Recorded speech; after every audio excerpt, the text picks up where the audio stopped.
আসসালামু আলাইকুম। প্রিয় দর্শক, অন্য মঞ্চের আলাপচারিতায় আপনাদের সকলকে আমন্ত্রণ জানাচ্ছি। আসসালামু আলাইকুম।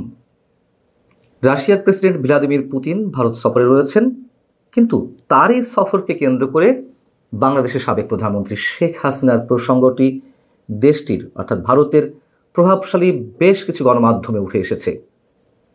আসলে বিষয়টি কি? সোশ্যাল মিডিয়াতে একটি খবর বেশ ছড়িয়ে পড়েছে। ভারতের প্রধানমন্ত্রী নরেন্দ্র মোদী, ভ্লাদিমির পুতিন এবং শেখ হাসিনার মধ্যে যৌথ বৈঠক হয়েছে। শেখ হাসিনা এবং রুশ প্রেসিডেন্ট ভ্লাদিমির পুতিনের মধ্যেও আলাদা বৈঠক হয়েছে এবং সেই বৈঠকগুলো নাকি দফায় দফায় চলছে, এমন খবরও ছড়িয়ে বেড়াচ্ছে।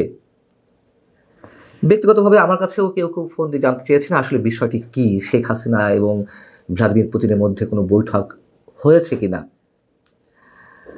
আমি যতদূর জানি এই ধরনের কোনো বৈঠক হয়নি, বা আমার কাছে এই ধরনের কোনো তথ্য নেই। আমি যেটুকু খোঁজখবর করে জানতে পেরেছি, বরং সোশ্যাল মিডিয়াতে যে ভিডিওটি ভাইরাল হয়েছে ভ্লাদিমির পুতিন এবং শেখ হাসিনার মধ্যকার যে বৈঠক, তা হচ্ছে 2013 সালে প্রধানমন্ত্রী থাকা অবস্থায় শেখ হাসিনা যখন রাশিয়া সফরে গিয়েছিলেন, সেই সময়ে পুতিনের সঙ্গে যে বৈঠকটি অনুষ্ঠিত হয়েছিল সেই ভিডিওটি নতুন করে ভাইরাল হয়েছে এবং কেউ কেউ বা কোনো কোনো পক্ষ থেকে এটি ছড়ানোর চেষ্টা করছেন যে ভারতে শেখ হাসিনা এবং ভ্লাদিমির পুতিনের মধ্যে বৈঠক হয়েছে। তাহলে প্রশ্ন হচ্ছে, ভারতের গণমাধ্যমে পুতিনের সফরকে কেন্দ্র করে কেন শেখ হাসিনার প্রসঙ্গটি আসছে, সেটি আবার অন্য বিষয়। এবং এই বিষয়টি উঠে এসেছে ভারতের বিরোধী দল কংগ্রেসের একটি বিতর্ককে কেন্দ্র করে। রাশিয়ার প্রেসিডেন্ট পুতিন যখন ভারত সফর করছেন, তখন বিরোধী দলীয় কোনো নেতার সঙ্গে পুতিনের সাক্ষাৎ করার বিষয়টি হতে দিচ্ছে না মোদী সরকার। সেই জায়গা থেকে কংগ্রেস নেতা রাহুল গান্ধীর অভিযোগ যে প্রধানমন্ত্রী নরেন্দ্র মোদী ও তার সরকার এতটাই নিরাপত্তাহীনতায় ভুগছে যে বিদেশি নেতাদের সঙ্গে বিরোধীদের সাক্ষাৎ পর্যন্ত করতে দিচ্ছে না। তো রাহুল বলছেন যে বিরোধী দলের নেতাদের সঙ্গে অন্য কোনো রাষ্ট্রের রাষ্ট্রপ্রধান বা সরকার প্রধান ভারতে এলে তাদের সঙ্গে বৈঠক বা সাক্ষাতের বিষয়টি এটি ভারতের প্রচলিত একটা গণতান্ত্রিক ধারা বা রীতি। কারণ ভারতের প্রতিনিধিত্ব শুধু সরকারই করে না, বিরোধী দলগুলো ভারতের প্রতিনিধিত্ব করে।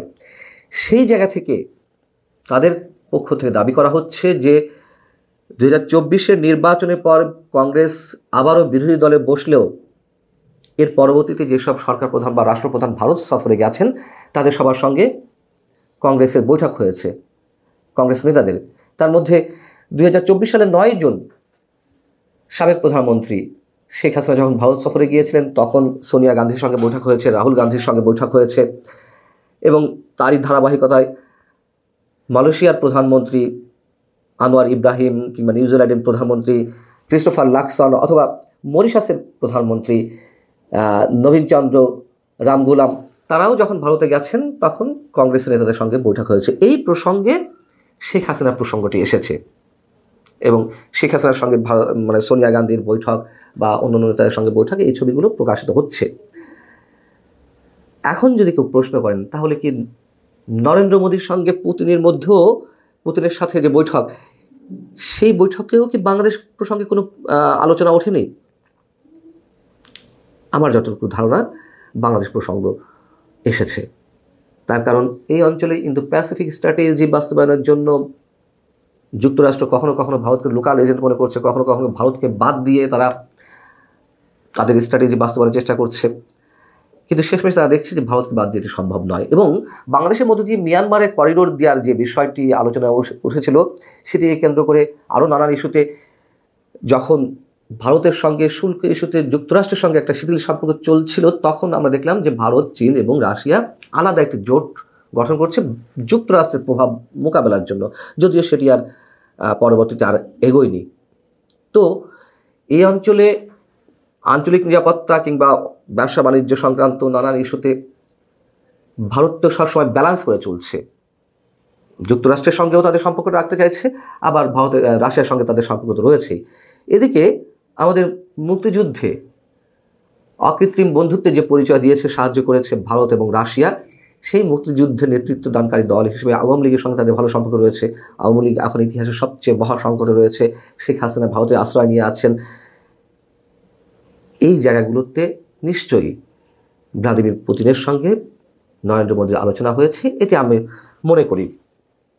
এদিকে ভারতের সঙ্গে ডক্টর ইউনূস সরকার নতুন করে সম্পর্ক ঝালাই করতে চায়, উষ্ণতার দিকে নিতে চায়, এমন কথা বলেছেন ভারতে নিযুক্ত বাংলাদেশের high commissioner M Riaz Hamidullah. তিনি গত বুধবার বা বৃহস্পতিবার ভারতে একটি অনুষ্ঠানে তিনি বলছেন যে বাংলাদেশ ভারতের সম্পর্কে নতুন পটভূমি খোঁজার চেষ্টা করছে ঢাকায়। এটা কিভাবে সম্ভব, যখন শুরু থেকে ডক্টর ইউনূস সরকারের সময় নানান জায়গা থেকে ভারতের বিরুদ্ধে বিষোদ্গার একের পর এক করা হচ্ছে, আক্রমণাত্মক বক্তব্য দেওয়া হচ্ছে। ডক্টর ইউনূসের বিরুদ্ধেও ভারত আনুষ্ঠানিকভাবে অভিযোগ করেছে, এবং যখন কিনা নতুন করে সাবেক সেনা কর্মকর্তাদের কেউ এই যে গত বৃহস্পতিবারই এমন কথা বললেন যে ভারতের 7 সিস্টার্স স্বাধীন করতে হবে বা স্বাধীন করানোর জন্য বাংলাদেশ ভূমিকা রাখবে। এ ধরনের উস্কানিমূলক বক্তব্য যখন দেয়া হচ্ছে, ভারত আক্রমণের হুঁশিয়ারি দেওয়া হচ্ছে, তখন এই উষ্ণতার সম্পর্ক ভারত এবং বাংলাদেশের মধ্যে কীভাবে গড়ে তোলা সম্ভব? মানে ডক্টর ইউনূস সরকার যতদিন আছে, এই বিষয়গুলো কেন্দ্র করে ভারতের গণমাধ্যমগুলো বলছে বিগত 5 দশকের মধ্যে বর্তমানে সেই দেশে ভারত বিরোধী মনোভাব হয়তো সবচেয়ে বেশি। ক্ষমতায় না থাকলেও বাংলাদেশের রিমোট কন্ট্রোল কার্যত জামাতের হাতে। এই জামাতই এককালে পাকিস্তান থেকে বাংলাদেশের স্বাধীনতা মেনে নিতে পারেনি। আর এই জটিল পরিস্থিতির মধ্যেই ভারতে নিযুক্ত বাংলাদেশের হাই কমিশনার যে বক্তব্য দিয়েছেন সেটি আলোচনার দাবি রাখে। আলোচনাটা কোন পর্যায়ে যেতে পারে? আমরা তো এও শুনছি যে ভারত হয়তো শেষমেশ চাইবে ডক্টর ইউনূস সরকারই রান করুক। ফেব্রুয়ারিতে নির্বাচন হচ্ছে না, এটা আবার আমি পুনর্ব্যক্ত করছি। যাই হোক, তাহলে সেই সরকারের অধীনে নির্বাচনটি কেমন হবে? তারা চাইছে ইনক্লুসিভ নির্বাচন। ভারত সম্পর্ক হয়তো ঠিক করবে, উষ্ণতার দিকে নেবে ডক্টর ইউনূস সরকারের সঙ্গে, কিন্তু ভারত যে ডিজাইনে চাচ্ছে, বাংলাদেশের গণতন্ত্রের স্বার্থ হোক বা তাদের স্বার্থে হোক, যেভাবে হোক একটা ইনক্লুসিভ নির্বাচন করতে আওয়ামী লীগকে রেখেই। যদি সেদিকে কখনো মোড় নেয় সম্পর্কে, তাতেও অবাক হওয়ার কিছু থাকবে না। ভারতের সাম্প্রতিক প্রতিরক্ষা চুক্তিগুলো যা আমেরিকা এবং রাশিয়া উভয়ের সঙ্গে সই হয়েছে, সেগুলো বোঝার জন্য বাংলাদেশের সঙ্গে ভারতের সম্পর্কটাও বুঝতে হবে। কারণ দিল্লি আজ যে অঞ্চলগত নিরাপত্তা এবং ভূ রাজনৈতিক সমীকরণ নিয়ে ভাবছে, তার সঙ্গে ঢাকা বহুভাবে সম্পর্কিত। বিশেষ করে 2024 সালের আগস্টের পর ইউনূস মহাজনের ক্ষমতা দখলের পর থেকে। আর কথায় কথায় ইউনূস মহাজন এবং তার বৃদ্ধ সামরিক কর্মকর্তা বন্ধুরা তো মুখে ফেনা তুলে ফেলছেন ভারতকে ভেঙে ফেলার হুমকি ধামকি দিয়ে। আর 2024 সালের আগস্ট সন্ত্রাসের পর আওয়ামী লীগকে সরিয়ে ক্ষমতা দখল এবং প্রধানমন্ত্রী শেখ হাসিনাকে সামরিক বিমানে ভারতে রেখে আসার পর সম্পর্ক তো নতুন মাত্রা নিয়েছে, এটা স্বীকার করতে হবে, তাই না? এই অবস্থায় যুক্তরাষ্ট্র ভারত 10 বছরের প্রতিরক্ষা চুক্তি এবং একই সময়ে রাশিয়ার সঙ্গে ভারতের সামরিক লজিস্টিক চুক্তি দুটোই বাংলাদেশের নিরাপত্তা এবং কূটনৈতিক পরিসরের সঙ্গে সরাসরি জড়িত। কেননা বঙ্গোপসাগর, আন্দামান সাগর, ভারত মহাসাগরের উত্তর পূর্বাঞ্চল সবই এখন ইন্দো প্যাসিফিক কৌশলের অংশ, আর বাংলাদেশ সেই জোনের কেন্দ্রের কাছাকাছি বসে আছে। প্রশ্নটা তাই শুধু ভারত কেন এত প্রতিরক্ষা চুক্তি করছে সেটা নয়, বরং এর তরঙ্গ বাংলাদেশের দিকে কিভাবে এসে লাগবে সেটাও সমান গুরুত্বপূর্ণ। চলুন আরো বিস্তারিত জানি এ বিষয়ে।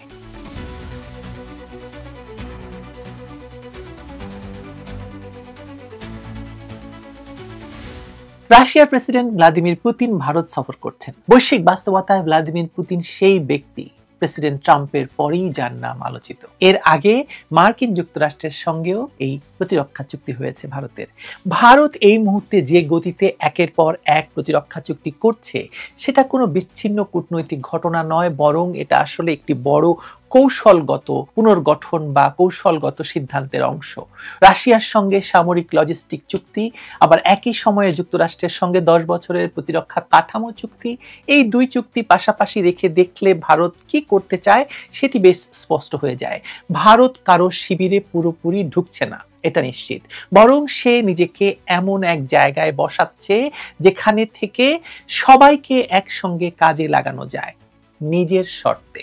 এখানে প্রথম যে বিষয়টা বোঝা দরকার তা হলো ভারতের নিরাপত্তা বাস্তবতা।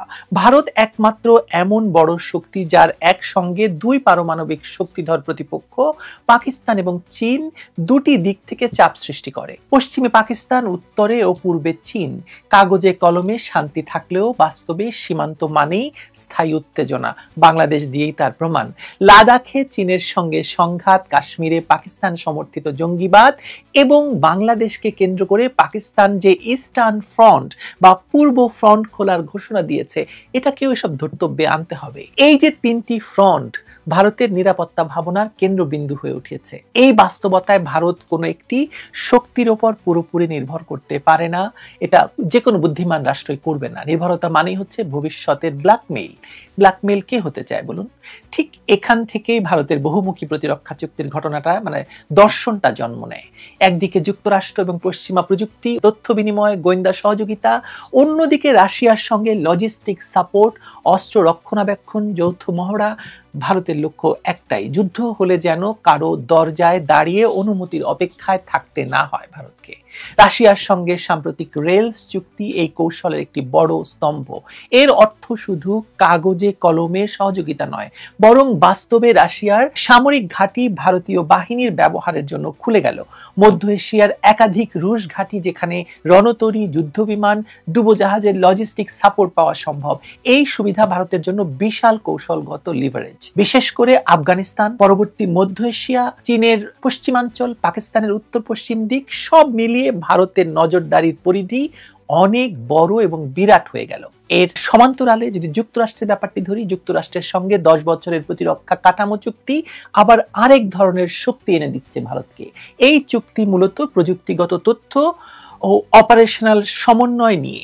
ভারত এখন মার্কিন স্যাটেলাইট ডেটা, নজরদারি ব্যবস্থা, সাইবার প্রতিরক্ষা কাঠামোর সঙ্গে অনেক বেশি যুক্ত। চীনের নৌতৎপরতা, ইন্দো প্যাসিফিক শক্তির ভারসাম্য, এই সবকিছুকে যুক্তরাষ্ট্র ভারতের পাশে থাকতে চায়। কারণ ওয়াশিংটনের কাছে ভারত এখন কেবল একটি অংশীদার বা বন্ধু নয়, বরং একটি স্ট্র্যাটেজিক কাউন্টার ওয়েট। কিন্তু প্রশ্ন হলো, ভারত কেন এত একসঙ্গে রাশিয়া এবং যুক্তরাষ্ট্রের মতো পরস্পর বিরোধী শক্তির সঙ্গে চুক্তি করছে বলুন তো? এর উত্তরটা লুকিয়ে আছে ভারতের স্ট্র্যাটেজিক অটোনমি ধারণায়। স্নায়ুযুদ্ধের সময় যেমন ভারত নন অ্যালাইনমেন্টের কথা বলতো, এখন সেই ধারণা আরো আধুনিক রূপে ফিরে এসেছে, মাল্টি অ্যালাইনমেন্ট। ভারত বুঝে গেছে ভবিষ্যতের বিশ্ব একক মেরু থাকবে না, হবে না। যুক্তরাষ্ট্র থাকবে, চীন থাকবে, রাশিয়াও থাকবে। এই তিন শক্তির টানাপোড়েনে যারা নিজেদের জায়গা তৈরি করতে পারবে তারাই প্রকৃত স্বাধীন শক্তি হয়ে উঠবে। এই প্রতিরক্ষা চুক্তিগুলোর আরেকটি বড় ব্যাকগ্রাউন্ড হলো ইউক্রেন যুদ্ধ। এই যুদ্ধ শুধু ইউরোপের মানচিত্র বদলাচ্ছে না, এটি গোটা বৈশ্বিক শক্তির হিসেব এলোমেলো করে দিয়েছে। রাশিয়া এখন পশ্চিমা নিষেধাজ্ঞায় জর্জরিত। জ্বালানি রপ্তানি তার যুদ্ধ অর্থনীতির প্রধান ভরসা। ভারত সে সুযোগ নিয়ে সস্তা তেল দিয়ে বিশাল অর্থনৈতিক সুবিধা নিয়েছে, কিন্তু এই সুবিধার সঙ্গে ঝুঁকিও তার বেড়েছে। যুক্তরাষ্ট্র বারবার শুল্ক, নিষেধাজ্ঞা আর চাপ দিয়ে দিল্লিকে একটি নির্দিষ্ট লাইনে আনতে চাইছে। ভারত এই চাপের জবাব দিচ্ছে প্রতিরক্ষা চুক্তির মাধ্যমে। সে পরিষ্কারভাবে দেখিয়ে দিচ্ছে যে সে কারো কোনো স্যাটেলাইট বা উপগ্রহ রাষ্ট্র নয়। ভারতের প্রতিরক্ষা চুক্তির আরেকটি বড় কারণ নিজস্ব সামরিক রূপান্তর। গত এক দশকে ভারতের সামরিক নীতিতে বড় ধরনের পরিবর্তন এসেছে। আগে ভারতের কৌশল ছিল সরঞ্জাম আমদানি করে বাহিনী চালানো, এখন লক্ষ্য হচ্ছে প্রযুক্তি হস্তান্তর, যৌথ উৎপাদন এবং নিজস্ব প্রতিরক্ষা শিল্প গড়ে তোলা। পশ্চিমা দেশগুলো থেকে যেমন অ্যাডভান্সড ইলেকট্রনিক ড্রোন, সাইবার ও নেটওয়ার্ক সেন্ট্রিক ওয়ারফেয়ারের প্রযুক্তি নেওয়া হচ্ছে, তেমনি রাশিয়া থেকে এখন jet engine, missile technology, submarine design, এই ক্লাসিক হার্ড পাওয়ার আসছে। এই দুই ধারার মিশ্রণেই ভারতের ভবিষ্যৎ সেনাবাহিনী তৈরি হচ্ছে বা সামরিক পরিকল্পনা তৈরি হচ্ছে। চীনের বিষয়টি এখানে আলাদা করে বুঝতে হবে। ভারত এবং চীনের দ্বন্দ্ব শুধু সীমান্ত নিয়ে নয়, এটি প্রভাব নিয়েও।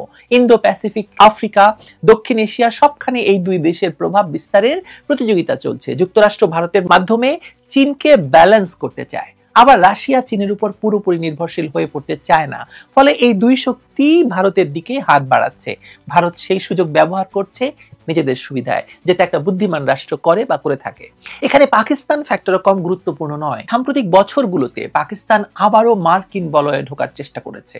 সৌদি আরবের সঙ্গে প্রতিরক্ষা চুক্তি, যুক্তরাষ্ট্রের সঙ্গে নীরব পুনঃসংযোগ, এই সব কিছুই ভারতের জন্য নতুন নিরাপত্তার সমীকরণ তৈরি করছে। এই বাস্তবতায় ভারত তার সামরিক প্রযুক্তিকে শুধু পাকিস্তান মোকাবেলার মধ্যে সীমাবদ্ধ রাখছে না, বরং বৃহত্তর আঞ্চলিক শক্তির খেলায় নিজেকে প্রস্তুত করছে। আরেকটি গুরুত্বপূর্ণ দিক হলো ভারতের অর্থনৈতিক উচ্চাকাঙ্ক্ষা। ভারত নিজেকে শুধু একটি সামরিক শক্তি হিসেবে নয়, বরং একটি বৈশ্বিক উৎপাদন কেন্দ্র হিসেবে দাঁড় করাতে চায়। এর জন্য দরকার নিরাপদ সমুদ্রপথ, স্থিতিশীল বাণিজ্য পরিবেশ এবং বড় শক্তিগুলোর সঙ্গে ভারসাম্যপূর্ণ বা সামঞ্জস্যপূর্ণ সম্পর্ক। প্রতিরক্ষা চুক্তি এখানে বিমার মতো কাজ করে। আসলে কেউ যদি ভারতের বাণিজ্য রুট বা সরবরাহ ব্যবস্থায় চাপ তৈরি করতে চায়, তাহলে ভারত একক কোনো শক্তির উপর নির্ভরশীল থাকবে না। এটি খুবই গুরুত্বপূর্ণ, বিশেষ করে এই বৈশ্বিক বাস্তবতায় টিকে থাকার জন্য ভারতের মতো দেশকে। পুতিন মোদি বৈঠক এই কারণেই শুধু সৌজন্য সাক্ষাৎ নয়। পুতিন জানেন যে পশ্চিমা অর্থনৈতিক অবরোধের মধ্যে ভারত তার জন্য সবচেয়ে বড় শ্বাসনালী। আবার মোদিও জানেন যে যুক্তরাষ্ট্রের সঙ্গে যতই ঘনিষ্ঠতা থাকুক, রাশিয়া ছাড়া ভারতের সামরিক কাঠামো দীর্ঘদিন চলবে না। দুই পক্ষই তাই এখানে বাস্তববাদী, আবেগ নয় স্বার্থই এখানে চালিকা শক্তি। সবচেয়ে গুরুত্বপূর্ণ বিষয়টি হলো ভারত এখন আর কেবল প্রতিক্রিয়াশীল রাষ্ট্র নয়। আগে ভারত অনেক সময় ঘটনা প্রবাহের পেছনে ছুটতো, এখন সে নিজেই খেলা সাজাচ্ছে। একই সঙ্গে রাশিয়া এবং যুক্তরাষ্ট্রের সঙ্গে প্রতিরক্ষা চুক্তি করে ভারত দেখিয়ে দিচ্ছে যে সে কারো একচেটিয়া অংশীদার হতে রাজি নয়, কিন্তু সবার সঙ্গে কাজ করতে প্রস্তুত নিজের শর্তে। এই কৌশল ঝুঁকিপূর্ণ হয়তো নয়, কিন্তু এই কৌশল ভারতকে কি দেবে সেটা একটা বিরাট বড় প্রশ্ন অনেকের কাছেই। একদিকে যুক্তরাষ্ট্রের চাপ, অন্যদিকে রাশিয়ার প্রত্যাশা, তৃতীয় দিকে চীনের সন্দেহ। এই তিন দিক সামলে চলা অত সহজ কাজ নয়, কিন্তু ভারত আপাতত বাজি ধরেছে এই ভারসাম্যের উপর। তারা এই ভারসাম্য রক্ষা করে চলার বাজি ধরেছে। মোদী সরকারের জন্য এটা একটা বিরাট বড় চ্যালেঞ্জ। তার ধারণা, মানে ভারতের ধারণা, যতদিন সে সবার জন্য প্রয়োজনীয় থাকবে ততদিন কেউ তাকে একঘরে করতে পারবে না। এ কারণেই ভারত এত প্রতিরক্ষা চুক্তি করছে। এটি অস্ত্র কেনার গল্প নয়, এটি একটি উদীয়মান পরাশক্তির নিজেকে বা নিজের জায়গা তৈরি করার গল্প। যে ভারত এতদিন অন্যদের ভারসাম্যে ছিল, আজ সে নিজেই ভারসাম্যের একটি স্তম্ভ হতে চাইছে। এই চুক্তিগুলো সেই দীর্ঘ যাত্রার কৌশলগত সিঁড়ি। বাংলাদেশ প্রসঙ্গ দিয়ে শেষ করি। তবে ওয়াশিংটন ইন্দো প্যাসিফিক কনসেপ্টে বাংলাদেশকে অর্থনৈতিক কাঠামোর অংশ হিসেবে টানতে চায়, আবার একই সঙ্গে ভারতের ভূরাজনৈতিক স্বার্থকে অগ্রাধিকার দেয়। এই দ্বৈত বাস্তবতা ঢাকার কূটনৈতিক স্পেসকে আরো সংকুচিত করতে পারে। দক্ষিণ ও মধ্য এশিয়া বিষয়ক মার্কিন নীতিতে এখন যে ভারতীয় বংশোদ্ভূত কূটনীতিকরা প্রভাবশালী, তা দিল্লিকে বাড়তি সুবিধা দেয়, কিন্তু বাংলাদেশের জন্য এর অর্থ হতে পারে ঢাকার উপর চাপ প্রয়োগের অনেক লিভারেজ বাস্তবে দিল্লির হাতে চলে যাওয়া। তাই ভারতের প্রতিরক্ষা চুক্তিগুলো শুধুই বড় শক্তির খেলা নয়, এগুলো বাংলাদেশ সহ ছোট প্রতিবেশীদের জন্য খুব স্পষ্ট নিরাপত্তা বার্তা বহন করে। ভারত নিজেকে অঞ্চলগত নিরাপত্তার এক ধরনের গেটকিপার বানাতে চাইছে। সেখানে আপনার নিরাপত্তা কতটা সেটা নির্ধারণের ক্ষমতা থাকবে দিল্লির টেবিলে। রাশিয়ার সঙ্গে reciprocal exchange of logistic support বা রেলস চুক্তি ভারতের জন্য সামরিক ভূগোলকেই পাল্টে দিচ্ছে। এই চুক্তি ভারতীয় বাহিনীর রুশ সামরিক ঘাঁটি ব্যবহার করার সুযোগ দিচ্ছে। যুদ্ধজাহাজ, ডুবোজাহাজ, জেট সবকিছুর জন্য জ্বালানি, মেরামত, রসদ, সব লজিস্টিক সাপোর্ট পাওয়ার দরজা খুলে যাচ্ছে। রাশিয়ার ঘাঁটিগুলো শুধু নিজের ভৌগোলিক সীমার মধ্যেই নয়, মধ্য এবং পশ্চিম এশিয়ার একাধিক দেশে ছড়িয়ে আছে। অর্থাৎ পাকিস্তান, আফগানিস্তান, মধ্য এশিয়া, চীনের পশ্চিম অংশ, এই পুরো আর্কের উপর ভারতের নজরদারি এবং সামরিক পৌঁছার ক্ষমতা বেড়ে যাচ্ছে। এই মুহূর্তে বাংলাদেশের সবচেয়ে কাছের বন্ধু পাকিস্তানের জন্য কিন্তু এই সব চুক্তি বড় ধরনের মনস্তাত্ত্বিক চাপ নিয়ে আসছে। যে দেশ নিজস্ব অনেক ঘাঁটি যুক্তরাষ্ট্র বা চীনের সঙ্গে ভাগ করে নিয়েছে, সেখানে ভারত এখন রুশ উপস্থিতি সহ এক নতুন সামরিক সমীকরণ তৈরি করতে পারে। কাশ্মীর বা পাঞ্জাবের সামরিক ঘাঁটিতে অতীতে যে ধরনের সন্ত্রাসী হামলা দেখা গেছে, সেখানে রুশ বাহিনীর উপস্থিতি সেসব হামলার ব্যয় এবং ঝুঁকি বাড়িয়ে দেবে। এটা ইসলামাবাদের সামরিক পরিকল্পনায় অবশ্যই ঢুকবে। আর চীনের ক্ষেত্রেও এলসি মানে সংলগ্ন বা লাইন অফ কন্ট্রোল সংলগ্ন ফ্রন্টে ভারত যদি রুশ সহায়তা, প্রশিক্ষণ, যৌথ মহড়া সুবিধা কাজে লাগাতে পারে, তাহলে সেটা বেইজিং এর জন্য বাড়তি চাপ। বাংলাদেশের কথা তো বুঝতেই পারছেন। পাকিস্তান যদি বাংলাদেশকে পূর্ব ফ্রন্ট হিসেবে ব্যবহার করতে চায়, ভারত এই সব চুক্তির আওতায় কি করতে পারে সেটা ভবিষ্যৎ বলে দেবে। ভালো থাকবে। পুতিনের ভারত সফরে ট্রাম্পের মাথা খারাপ, কি করতে যাচ্ছেন ট্রাম্প, এই প্রসঙ্গটি নিয়ে কথা বলতে চায়। আপনারা জানেন যে রাশিয়ান প্রেসিডেন্ট ভ্লাদিমির পুতিন ভারতে 2 দিন কার্যত 27 ঘন্টার একটি সফর করে গেলেন এবং এই সফরে ব্যবসা বাণিজ্য সামরিক নানান বিষয়ে ভারত রাশিয়া বলা যায় অগ্রগতির আর এক ধাপে এগিয়ে গেলেন।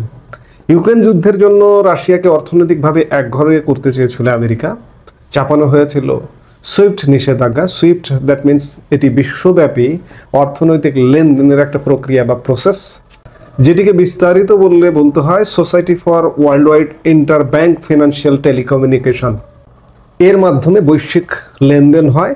সেই নিষেধাজ্ঞাকে মার্কিন যুক্তরাষ্ট্রের সেই সুইফট নিষেধাজ্ঞাকে ব্যর্থ করতে ভারতের সঙ্গে নতুন করে সত্যিকার অর্থে জোট বাড়ছে রাশিয়া। ডলার নির্ভর অর্থনীতিকে তুমড়ে মুসড়ে ভেঙে দিয়েছে বলা যায় ইতিমধ্যে ভারত এবং রাশিয়ার বাণিজ্য। শুক্রবার যৌথ সাংবাদিক বৈঠকে সে কথাই জানালেন ভ্লাদিমির পুতিন। জানালেন রুশ ভারত বাণিজ্যের 96% আর্থিক লেনদেন নিজেদের অর্থের মাধ্যমে হয়ে থাকে। শুক্রবার যৌথ সাংবাদিক বৈঠকে উপস্থিত হয়ে রুশ প্রেসিডেন্ট বলেন, আমি ভারতের রাষ্ট্রপতি দ্রৌপদী মুর্মু, প্রধানমন্ত্রী নরেন্দ্র মোদী সহ সকল ভারতীয়দের ধন্যবাদ জানাই এমন উষ্ণ অভ্যর্থনা জানানোর জন্য। এর পাশাপাশি পুতিন জানান ভারতকে নিরবিচ্ছিন্ন জ্বালানি সরবরাহ করতে প্রস্তুত রাশিয়া। তার কথায় জ্বালানি ক্ষেত্রে উভয় দেশই ব্যবসা করে সন্তুষ্ট, তাই তেল গ্যাসের সেই ব্যবসাকে আবার আগের মতো করেই গড়ে তুলতে চায় তারা। আমরা একেবারে নিরবিচ্ছিন্নভাবে ভারতকে তেল পাঠাতেও প্রস্তুত রয়েছে। এছাড়াও প্রতিরক্ষা ক্ষেত্রে একের পর এক শক্তিশালী করে সামরিক চুক্তির মাধ্যমে ভারত ও রাশিয়া উভয় দেশের প্রতিরক্ষা ক্ষেত্র ব্যবহার করতে পারবে। মহাকাশ কৃত্রিম মেধার পাশাপাশি ভারতে পরমাণু কেন্দ্র তৈরির সাহায্যের বার্তা দেওয়া হয়েছে। সন্ত্রাসবাদের বিরুদ্ধেও কাঁধে কাঁধ মিলিয়ে লড়াইয়ের বার্তা দিয়েছে রাশিয়া। তবে এত কিছুর মধ্যে সবচেয়ে উল্লেখযোগ্য হলো দুদেশের বাণিজ্য ক্ষেত্র। এদিন যৌথ সংবাদ সম্মেলনে রুশ প্রেসিডেন্ট বলেন, দ্বিপাক্ষিক বাণিজ্যে ভারত ও রাশিয়া লেনদেন পৌঁছে গিয়েছে $64 বিলিয়ন। শীঘ্রই এই অঙ্কটা পৌঁছে যাবে $100 বিলিয়ন। সবচেয়ে বড় কথা যে ভারত এবং রাশিয়ার যে লেনদেন ডলারকে বৃদ্ধাঙ্গুলি প্রদর্শন করে নিজেদের মুদ্রায় লেনদেন করছে। ভারতের কাছে রাশিয়া মূলত হচ্ছে আমদানি গন্তব্য। ভারত রাশিয়াতে মাত্র $5 বিলিয়ন কাছাকাছি রপ্তানি করে আর আমদানি করে $63-64 বিলিয়ন মতো। গত সর্বশেষ অর্থ বছরের হিসেব যদি দেখা যায় তেমনটা।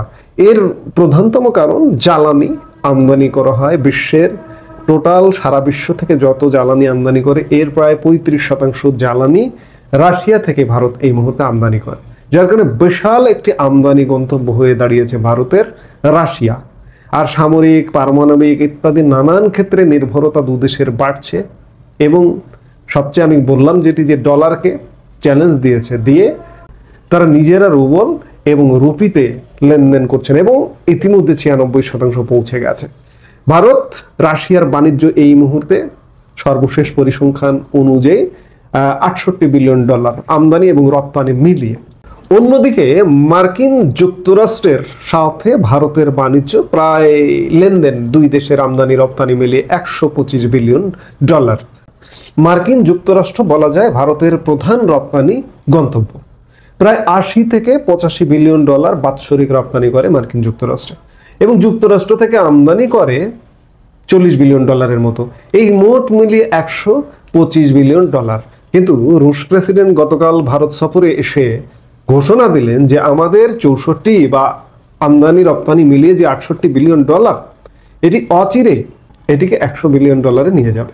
এতেই মার্কিন যুক্তরাষ্ট্রের আসলে ঘুম হারাম হবার জোগাড়। আর এই ঘুম হারাম হওয়া থেকেই পুতিনের দিল্লি পৌঁছানোর আগেই ভারতের সাথে বাণিজ্য সম্পর্কে জিয়ে রাখার জন্য নতুন প্রতিরক্ষা চুক্তির কথা ঘোষণা করে আমেরিকা। সদ্য সমাপ্ত হলো 2 দিনের ভারত সফর পুতিনের। আর এই সফরের মাঝে আবার নিজেদের বন্ধুত্ব জানান দিচ্ছে আমেরিকা। জানা গেছে